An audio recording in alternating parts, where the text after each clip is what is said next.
So welcome, this is CAI October-November 2008 Mechanics 1 paper. There are something around 7 questions. We shall solve all the questions. So the first question, forces of magnitude 10 newtons and 8 newtons are act in directions as shown in the diagram. Write down in terms of theta the components of the resultant of the two forces parallel to the forces of 10 newtons and perpendicular. So what happens is, first we take 8 newtons and resolve one horizontally and one vertically. So this becomes 8 cosine theta, the horizontal one. The vertical will become 8 sine theta. So now the question is asking about finding the one which is parallel to the 10 newtons. So this one, so we can consider the one is acting on the right hand side, another one is in the left hand side. So the resultant force will be resultant force parallel to 10 newtons will be 10 minus 8 cosine theta because they are acting in the opposite directions. Now, whereas perpendicular, it is just only one force, which is 8 sine theta. Perpendicular to 10 newtons will be just only 8 sine theta. Now, the resultant of these two forces has a magnitude of 8 newtons. Show that cos theta is equal to this much. So, 5 upon 8. So, resultant of these two forces. What are those two forces? 10 minus 8 cosine theta and 8 sine theta resultant. Means square root of 10 minus 8 cosine theta whole square plus 8 sine theta whole square should be equal to how much? It should be 8. So doing squaring on both sides, we get it out and expand that one. So 10 square plus 8 square cos square theta minus 2 times 10 times 8 cosine theta plus 8 square sine square theta is equal to 8 square. I did the squaring on both sides and I have expanded this a minus b whole square formula. So later what can I do it out is, I can take common 8 square from here because sine square theta plus cosine square theta is 1. So 10 square is going to be 100, then 8 square is 64, then cosine square theta plus sine square theta has been done.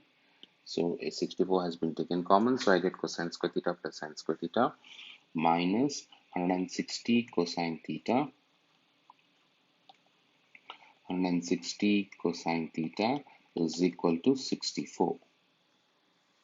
So what can I do? That is, it becomes 100 plus 64 minus 160 cosine theta is equal to 64. So I quickly add one page so that I can write it out in a much more bigger numbers. So I can see that 64 and 64 gets cancelled. So 100 is equal to 100 minus 160 cosine theta equals 0. So that becomes 100 is equal to 160 cosine theta. So cosine theta is equal to 100 upon 160, which is, if I divide with 20, so which is cosine theta is equal to 5 upon 8. Divide with 20, both numerator and denominator, you should be able to get 5 upon 8. Now coming to the second question, a block of mass 20 kgs is at rest on a plane, inclined plane at an angle 10 degrees to the horizontal. So let us first draw the diagram. This is an inclined plane at an angle, what is it being set? 10 degrees to the horizontal. Okay, so let me draw a straight line over here. Yes, 10 degrees to the horizontal. There is a block of plane, okay, block on this plane. The force acts on the block parallel to the line of the greatest slope. So there is a force acting on the plane which is on the block which is parallel to the greatest slope. So it is acting in this direction. The coefficient of friction between the block and the plane is 0.32. So mu is equal to 0.32. Find the least magnitude of the force necessary to move the block up. So what should be the force which should be moving the block up? And the second one is, given that the force acts up the plane, first option, and second option, given the instant that the force acts down the plane. So first time the force is acting up the plane, and the block of mass is 20 kgs. So what am I going to do? First of all, draw this 20 kgs. Okay, so this is 20 kgs, 20 g. So one perpendicular to the plane. So I use a different color, so easy to identify. So I use maybe black color for 20 kgs. Now so 20g acting vertically down, so one vertical to the plane 20g cos 10, and one parallel to the plane downwards 20g sin 10. This should be the easiest way. One perpendicular to the plane and one parallel to the plane. Now next is coefficient of friction. If the force is acting upwards, is find the least magnitude of force necessary to move the block. So what is this? The block is moving upwards. When the block is moving upwards, obviously the frictional force will be downwards. This will be the frictional force will be the downwards, and the less the force which is acting upwards is nothing but water. If at all I use the same alphabet F, it will be confusing. So therefore I'll be using the alphabet P.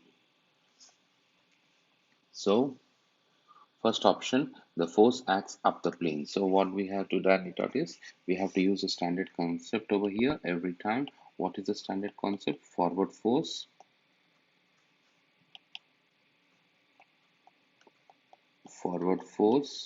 minus backward force is equal to ma.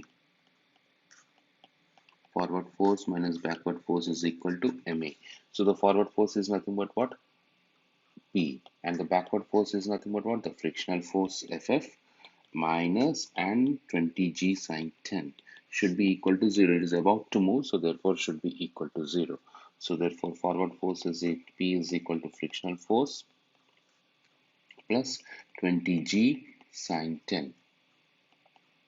So frictional force is nothing but what? Mu r plus 20g sine 10. So mu value is 0.32 times r value. From the diagram we can see that where is r? We have not drawn the r. So what am I going to do it out?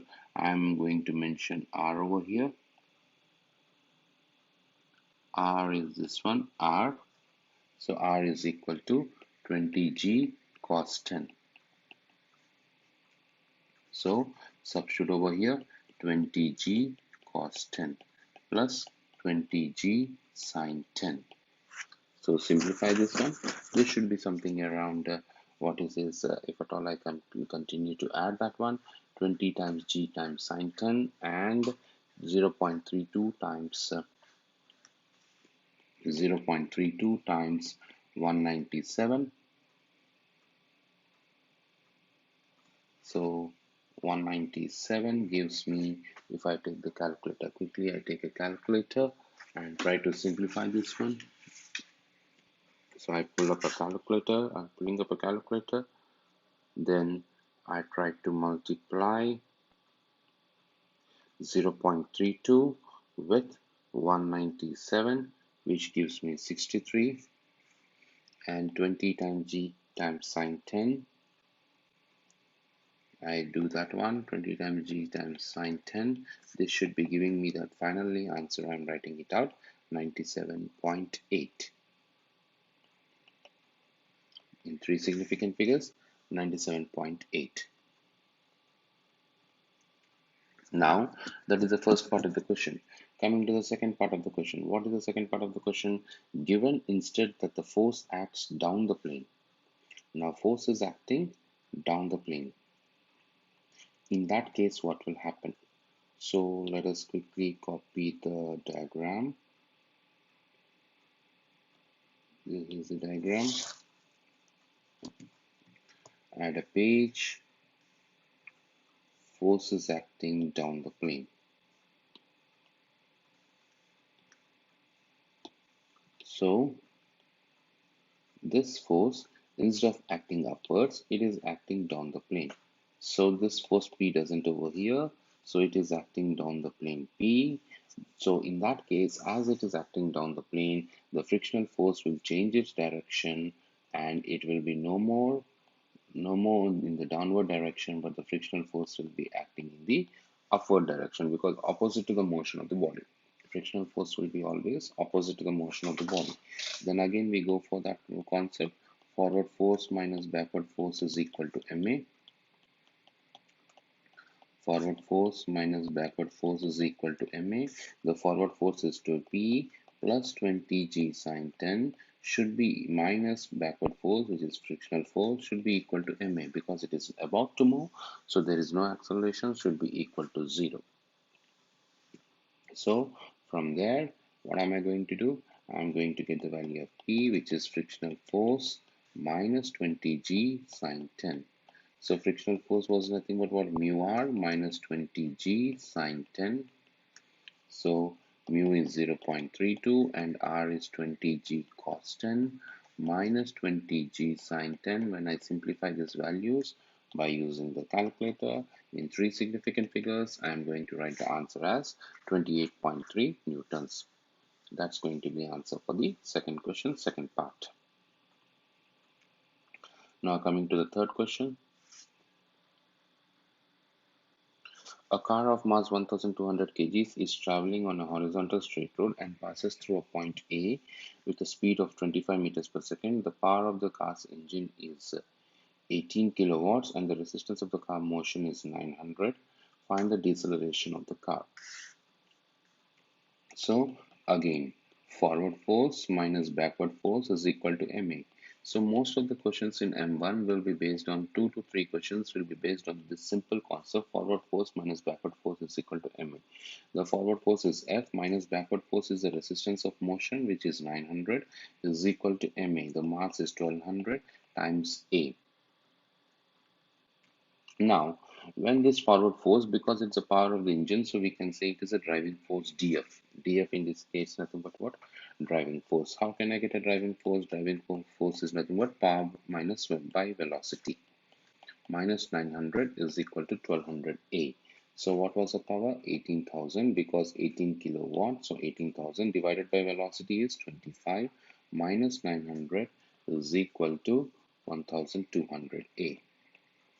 Use the calculator, then 1800, 18,000 divided by 25 gives me 720 minus 900 is equal to 1200A.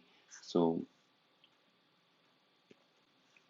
it is negative 180. Negative 180 is equal to 1200A. So A is equal to negative 180 divided by 1200. So 180 divided by 1200, which will give me 0.15, negative 0.15 meter per second square. But he's asking deceleration, so the most of the students may be using it on negative, but when are we using deceleration, we should use positive. So positive 0.15 meter per second square. That's going to be the first part of the answer. Now, second part, show that the speed of the car does not fall below 20 meters per second, where the car continues to move with an engine exerting with a constant power. So, he says that we have to show that the speed of the car does not fall below 20 meters per second. So, when does this happen? We know the power is 18 kilowatts, which is 18,000 watt. And we know resistance, which is the backward force, is equal to 900 newtons. Now we know that forward force minus backward force is equal to ma. Forward force minus backward force is equal to ma. So the forward force is 18,000 divided by what is that velocity? So we have to calculate. Then minus backward force is 900 when the constant speed. So constant speed means acceleration should be equal to 0. So it has been told in the question that it is constant power. So constant power means there has to be a constant speed. The power is constant means it is giving the same power. So obviously it should be going with the same speed. So What is that speed? We are supposed to find it out, and that constant speed. So when there is a constant speed, the acceleration will be zero. So remember, that is the most important concept. Constant speed. Constant speed means acceleration should be equal to zero. So 18,000 divided by V is equal to 900. So from there we get V is equal to 18,000 divided by 900, which is equal to 20 meters per second. Now coming to the question number 4, a load of mass 160 kgs is lifted vertically by a crane with a constant acceleration. The load starts from a rest point O. After 7 seconds, it passes through a point A with a speed of 0.5. So U is equal to 0, V is equal to 0.5 meter per second, time is equal to 7 seconds. By considering the energy, find the work done by the crane in moving the load from A to B. So we have to use the formula TWD, total work done, is delta KE, change in kinetic energy, plus delta PE, change in potential energy, plus work done against friction. So delta KE plus delta PE plus work done against friction. So as such, it is in moving in the air, we don't consider any friction at all. So total work done is equal to delta KE. What is delta KE? Delta KE means nothing but what? Final kinetic energy minus initial kinetic energy. Final kinetic energy minus initial kinetic energy. And delta PE, final potential energy minus initial potential energy. And work done against friction should be equal to 0. So now we are going to do it at the final kinetic energy. Final kinetic energy is nothing but what? Half times 160 times 0.5 square minus initial kinetic energy, because it was starting at rest 0. Then final potential energy mgh. M is 160, G is G, and H how much height it has risen.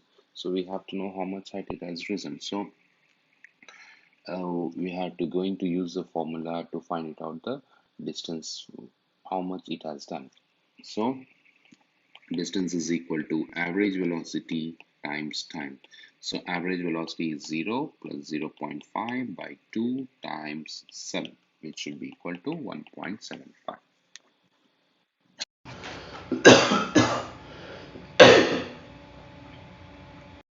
So it is 1.75. So add this one out, and we should be getting it out the answer as 2800 plus 20, which is 2820 joules. That's going to be the answer. So that's the total work done. Coming to question number 5. Particles A and B of masses 0.5 kg and mkg respectively are attached to the ends of a light inextensible string, which passes over a smooth pulley. The particle B is held at rest on the horizontal floor and the particle A hangs in equilibrium. Particle B is released and each particle starts to move vertically. A hits the floor 2 seconds after B is released. The speed of the particle when A hits the floor is 5 meters per second. For the motion while A is moving downwards, find the acceleration and tension in the string. So we shall consider for A. Initial velocity was 0. Final velocity is 5 meters per second. And how much time it has taken? Time is equal to 2 seconds. Now acceleration is equal to question mark. So V is equal to U plus AT. What is V? 5. U is 0, A is A, and time is 2. So from there, acceleration is equal to 2.5 meter per second square. Now we need to find the tension in the strings. So we go back to the diagram. So we draw for A, the 0.5 G acts downwards, tension act upwards. And for this also, the tension act upwards and mg acts downwards. Okay, so for A, again I would have said you in the beginning of this video, So we use this formula so many times. Forward force minus backward force is equal to ma. So the forward force for this one, for this A is 0.5 G minus backward force is the tension is equal to 0.5 A. So substitute those values. 0.5 G is 10 minus tension I don't know is equal to 0.5 times 2.5. From here, if at all I simplify it out, the tension becomes 3.75 newtons. That's going to be the tension. So we are done with the acceleration, we are done with the tension. Find the value of M. So we have to find the value of M. So what am I going to do? I am going to write the equation of motion for B. As B is going up, the forward force is T minus backward force is mg is equal to ma. So we know the tension was nothing but what just now we have got, that is 3.75 is minus m times 10 is equal to m times a. Acceleration was 2.5. So from here, 3.75 is equal to 10m plus 2.5m. So 12.5m is equal to 3.75. From there, m is equal to, I get it out, 0.3. That is the value of m. Now coming to question number 6. A train travels from A to B a distance of 20,000 meters taking 10,000 seconds. The journey has three stages. The first stage, the train starts from rest A and accelerates uniformly until a speed of V. So he obviously is asking velocity time graph. So immediately what am I doing it out? Simultaneously as I read, I start to draw the diagram. It is starting from rest and accelerating till it reaches a velocity V. In the second stage, the train travels with a constant speed v for 600 seconds. So for 600 seconds, it's traveling with v. Okay. So this time is t. So this time till t plus 600, it goes on traveling with a constant speed. During the third stage of journey, the train decelerates and coming to rest at B. So it is decelerating and coming to rest at B. Then what is he being asked? So this is t. This is velocity v in meters per second, t in seconds. Sketch the velocity of time graph in the train's journey. That has been done. Taking 1000 seconds. So first of all, total is 1000 seconds. Okay. Then find the value of v.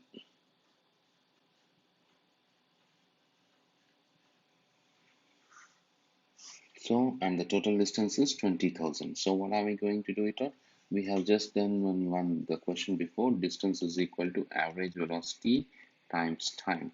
So distance is what? 20,000 is equal to initial velocity is 0, average velocity times time. Is that possible? Over here, that will not be possible. So rather than what am I going to do it out? I'm going to use it out the formula for the area of a trapezium. Area of a trapezium. So this is a trapezium. This total distance is over here is 1000 and this length is 600 and the height is v. So I use area of a trapezium. So average distance concept may not be useful over here. So we should be using it out. This area of a trapezium. Area of a trapezium is equal to nothing more much 20,000 half times a plus b. 1000 plus 600 times v.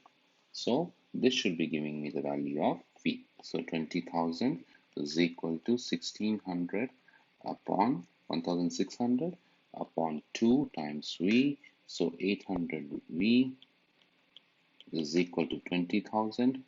So this gives me the value of v is equal to 25 meters per second.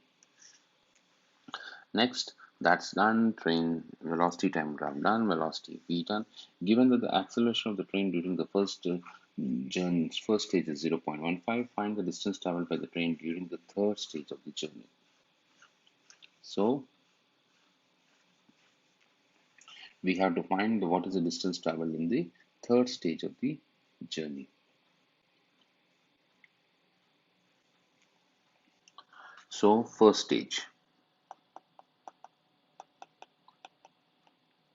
initial velocity was 0. Final velocity was 25 meters per second. Just now we got. Time we haven't known, but the acceleration just now it has been given as how much is an acceleration in the first part of the journey? 0.15. 0.15. Okay, so we can use v is equal to u plus 80. V was 25, U is 0, and A is 0.15, and time T1. For the first part, we are using time T1, so T1 is equal to, what does that becomes? 25 divided by 0.15. I quickly take the calculator and divide with 25 with 0.15, so I get 166.6666 seconds. This is the time taken for the first part. So the first part time taken T1, for the second part it is T2, for the third part it is 3T. It should be equal to, total should be equal to 1000 seconds. Was that 1000 seconds given in the question? Yes. And second part is 600 is equal to 1000 seconds. So first part is 166.666, second part is 600 seconds, and the third part we haven't known, so is equal to 1000. This gives me the time taken for the third part is equal to 233.333 seconds.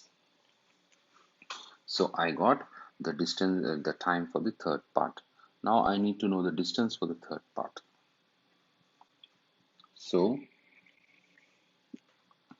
what should be the distance for the third part? How should I be able to calculate the distance for the third part?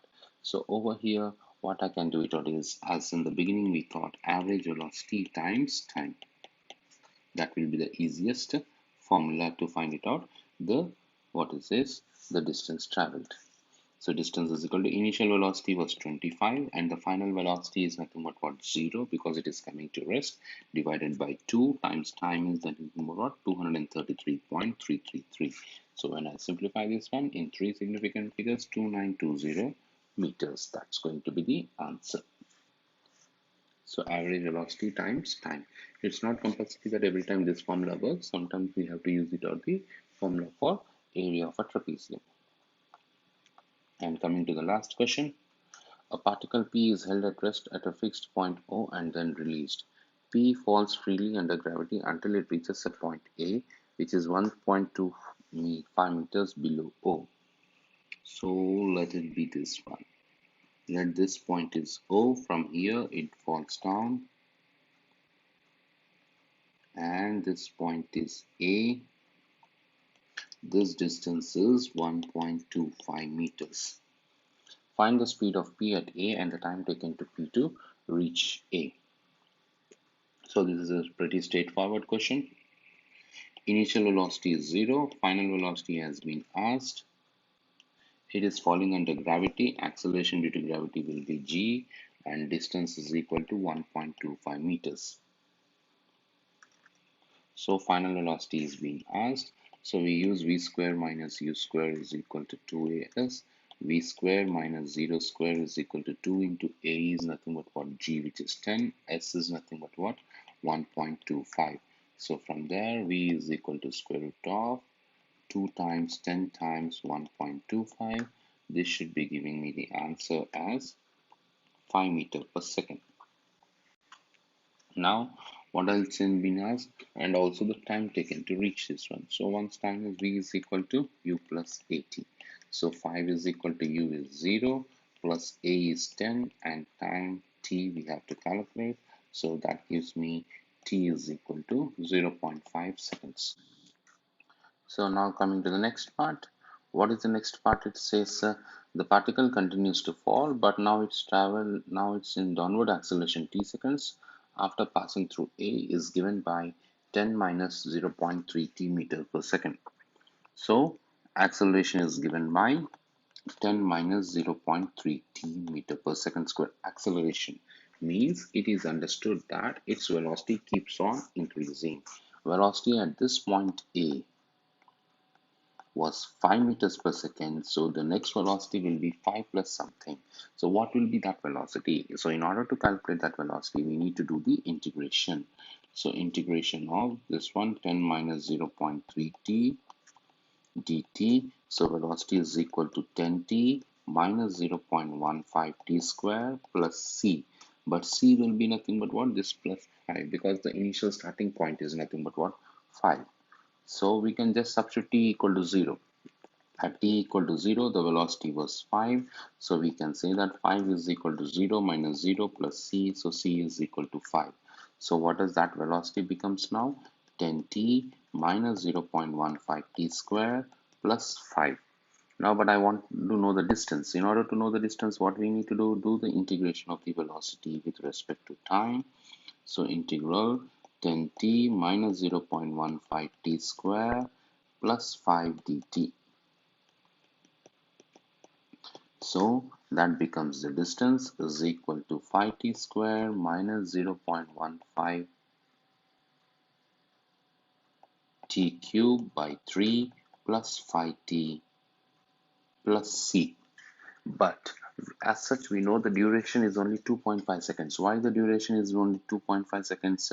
Because it has been asked as 3 seconds after the release. So already 0.5 seconds has been used to coming from O to A.